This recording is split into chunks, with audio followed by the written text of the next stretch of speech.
Hey guys, what's going on? It is me Sam. Welcome to episode number 6 of Surge to Seismics. So, to start off this episode, I am doing some more Slayer. My first task was Black Dragon, so I headed over to QBD, as you can actually kill her if you get a Black Dragon star. So, I knew she was really good money, of course, so yeah, I went to her. And I picked up a Visage, which was nice. Really cool to see that. I mean, it's only 1.2 mil, but it is, still the best drop here at QBD, so I thought I'd record it. And then I actually did get another one on the same trip, so I actually got 2 in my invent there, which looks pretty cool. So yeah, that 1.2 mil, it's just sort of like an extra bonus, I suppose. Like QBD is around like 5 mil plus cash, so it's like really good money. So getting a Visage just boosts it even more. So yeah, pretty happy about them. So I continued with the Slayer, and this time I got a Aviancy star, so I headed over to Armadillo to see if I could pick up any drops, and the only drop I actually got was the Starved Ancient Effigy, which is a bit of a troll for this series, since I need to make money and not really XP. And then after that I got an Abyssal Demon Stars, which again I got another Ancient Effigy from them. And then of course I got a Dagon star, so of course went to the Dagon Kings. I picked up a Dragon Hatchet there. Always seem to get like very lucky at Dagonoffs and pick up loads of loot, so a good start there for the Dagonoffs. And then the other drops I got were another Dragon Hatchet, as you can see there. They're about 2.5 mil, so they are the best drop here at Dagonoff Kings. I picked up a Sears Ring, which is about 700k I believe, so they're not too bad. I suppose it's a lot better than the Archer's Ring. I picked up another Sears Ring. This is actually still the same task, by the way, even though it's a different trip for this one. I then got a Berserker Ring, which I don't know why, but I just always think it looks cool on the floor. It's one of my sort of favourite drops here. The Berserker Ring is actually quite expensive now. It's over 1 mil, so that one's quite nice to get. I then got an Elite Clue Scroll, which is always cool. I love doing elites. I want to get 3rd Age eventually. I don't know if I will ever get it, but I'm going to keep trying. And then the final drop I got was a Warrior's Ring, which is only about 500k, so it's not too much, but still another drop. Even more money for the series or towards Seismics. So yeah, that's cool. And then here we go for the loot from the Elite Clue Scroll. It was actually really bad. It added up to about 100k. This was a terrible Clue Scroll, and yeah, kind of a little bit disappointed from that.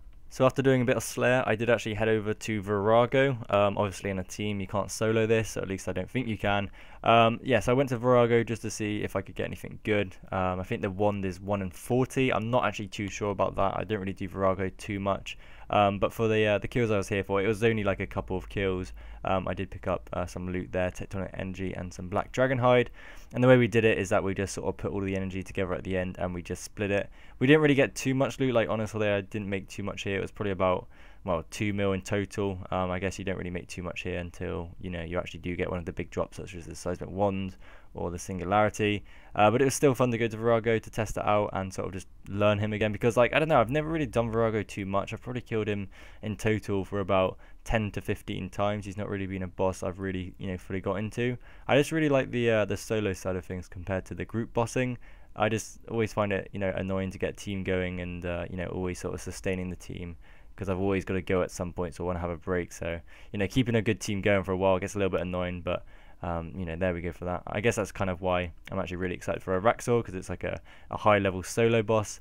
I really can't wait to see what he's like. But there we go for the Verago clips. Like I said, it wasn't really too much money I made in total with the Black Dragon Hide and Tectonic Energy, just around 2 mil, so it wasn't too much, but I will come back here in the future.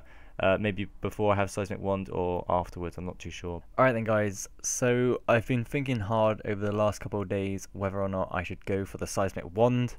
It's been a big topic in my head, and for my friends I've been talking to over this, because currently the Seismic Wand is 750 mil. A Raxor is coming up, and I'm not too sure if the Seismic Wand is going to go up in price or if it's going to go down in price, and I kind of want to make sure I make the right choice. But at the same time, I've kind of, I don't know, narrowed it down to thinking that if I buy the Seismic Wand and it goes down in price, I will be less frustrated. But I'd be more frustrated if I didn't buy the wand and it went up in price. So I have decided to go ahead and sell my drop tab, which is a big thing. I did say at the start that I was going to stay until I've actually got enough money for the Seismic Singularity as well, but that shouldn't take me too long to get. Obviously I'll be able to use my Seismic Wand to actually get closer to the Seismic Singularity and literally just finish off the series. But I feel like going for the Seismic Wand now will be a good milestone throughout the series, and it will be just good to buy it now. I just want to get it and just have the wand and be able to move on and get the Singularity. I'd hate to sort of decide not to buy it now and then it go up in price like 100 mil or so. I'd be fairly annoyed if that was to happen. So I have decided to go ahead and sell this tab. I did price check it and it does come to around 830 mil. Obviously it might be less depending on how much these items actually sell for, but I know for sure that the Seismic Wand is about 750 mil, so I should be okay even if these items don't sell for their G value. Maybe they sell a little bit less. I should still be able to actually buy the Seismic Wand, which will be awesome.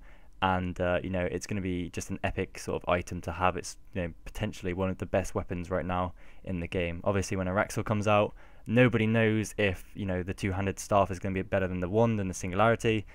I just have no idea, but I don't want to take that risk where I don't buy the wand. Now that I can buy the wand, the original aim was to buy the wand whenever I had the money, so I don't want to let that slip now and maybe lose out on it. I wouldn't really mind as much if I lost money on it now, because I'm going to be making a lot of money with this wand anyway. So I will buy the wand now. I'm going to sell this tab, and once I'm finished selling it all, I will show you how much money I've got, and I will buy the Seismic Wand off the Grand Exchange. Alright then, so I am now selling the last couple of items from the drop tab. So that is all of the Glaciite boots there. I got Steadfast, 2 Rage Fires, and the Glavens. I remember getting them. Good fun. So there we go. Nearly got them all. And if you take a look at my money pouch, it adds up to a total of 796 mil. So slightly off from what I was saying. I think I was saying about 830 mil should be where it should be at. But of course, some items won't be selling for their G price, but I'm very happy with that. It still should be able to allow me to buy the Seismic Wand, so definitely happy that that is all through now, and all I'm going to do is just literally buy it, and I'll have the Seismic Wand. Alright then guys, so I'm going to go ahead now and buy the Seismic Wand off of the Grand Exchange. The price has updated slightly. It should be worth around 775 mil now. It has started to rise up in price, so I've got to try and get it now before it goes out of reach. I'm going to put it in for 775 mil. Just like that, and I'm going to confirm the offer, and hopefully it will go through and I'll be able to get it. And there we go, the Seismic Wand has been bought. That is the most expensive item I have ever bought in RuneScape. 772 mil I got it for, and I got 3 mil back from it. So look at that, insane. The Seismic Wand is finally here. Very, very excited. It's an incredible weapon, and I can't wait to actually start using it at various places. So there we go, that's what it looks like. You've probably seen it before in game, but it looks very nice. And yeah, it should be awesome. I can't wait to use it. So that's going to be it for this episode, guys. I really do hope you've enjoyed it. A massive step forward in this series, and there might even just be one more episode of this series to sort of finish it off. I've only got to get this Seismic Singularity, so that's about around 150 mil I need to get. Possibly 2 episodes, I'm not too sure, but there we go for the Seismic Wand. Awesome. I really can't wait to use that, like I've been saying. It should help me out with actually speeding up a few ways to make money. And yeah, if you enjoyed the video, guys, make sure to throw it a thumbs up, and I will see you in the next episode.